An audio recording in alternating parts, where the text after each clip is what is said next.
Now God puts his hand down upon this nation. He didn't go and put his finger down on the king. He could have, and he did have a great deal to say about it. But here, that's not the place.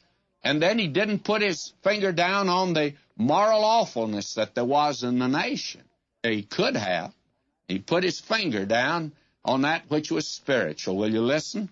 He says, why should ye be stricken any more? Ye will revolt more and more. The whole head is sick, the whole heart faint. From the sole of the foot even unto the head there's no soundness in it, but wounds and bruises, putrefying sores. They've not been closed, neither bound up, neither mollified with ointment. There was moral awfulness, but that's not his charge. Your country is desolate. Your cities are burned with fire. Your land, strangers devour it in your presence, and it's desolate as overthrown by strangers. That's verse 7. And here you see political anarchy. But God is just stating a fact. He's not bringing a charge here. But listen to him now. The daughter of Zion is left as a cottage and a vineyard, as a lodge and a garden of cucumbers, as a besieged city. Except the Lord of hosts had left us a very small remnant, we should have been as Sodom, and we should have been like unto Gomorrah. In other words, if there hadn't been a faithful remnant, God would have destroyed the nation as he did Sodom and Gomorrah. But there's always been a remnant among those people that have been for God. There's a remnant today. And I don't think you find them back in Israel, although there's some lovely Christians back there. But they really are not even big enough to be a remnant. But there is throughout the world.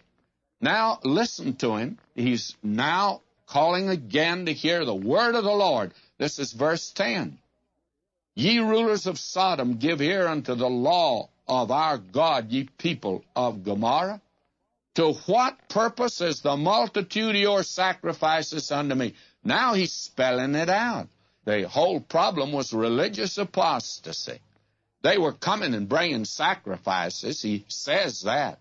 I'm full of your burnt offerings of rams and the fat of your fed beasts, and I delight not in the blood of bullocks and of lambs or of he-goats. When ye come to appear before me, who hath required this at your hand to tread my courts? The problem was in the temple, you see, and it was a spiritual problem. Now, they went through the form and the ritual, but their heart was far from God, and it didn't affect their conduct. Now, friends, that today is the problem in the church. That's the problem among believers today. A great many of us have reached the place where we have a form of godliness, but we deny the power thereof.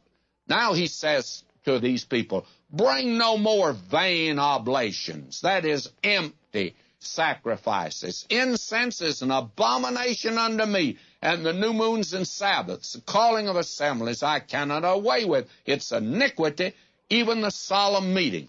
God says even that which he gave becomes wrong when the heart is not in it and it doesn't affect the conduct. And when ye spread forth your hands, I'll hide mine eyes from you. He says, this is verse 15. Yea, when ye make many prayers, I'll not hear. Your hands are full of blood. Wash you, make you clean. Put away the evil of your doings. From before mine eyes cease to do evil. Learn to do well. Seek judgment. Relieve the oppressed. Judge the fatherless. Plead for the widow. God says that you're nothing in the world but a bunch of phonies. You come into my presence as if you're real and genuine. You go through the sacrifices, but they become absolutely meaningless. Now, may I say to you, God now has a charge against them, and he's been spelling it out. And there's no question at all about it.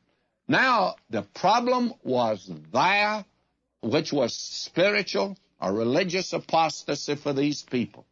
It had led to moral awfulness, and it had led to political anarchy in the nation. But their trouble was here. Now God has called them into court. He's proved his charge against them. Now what's he going to do? I tell you, the prisoner stands at the bar waiting for the sentence of judgment. And God now could move in and judge them. But will you listen to him?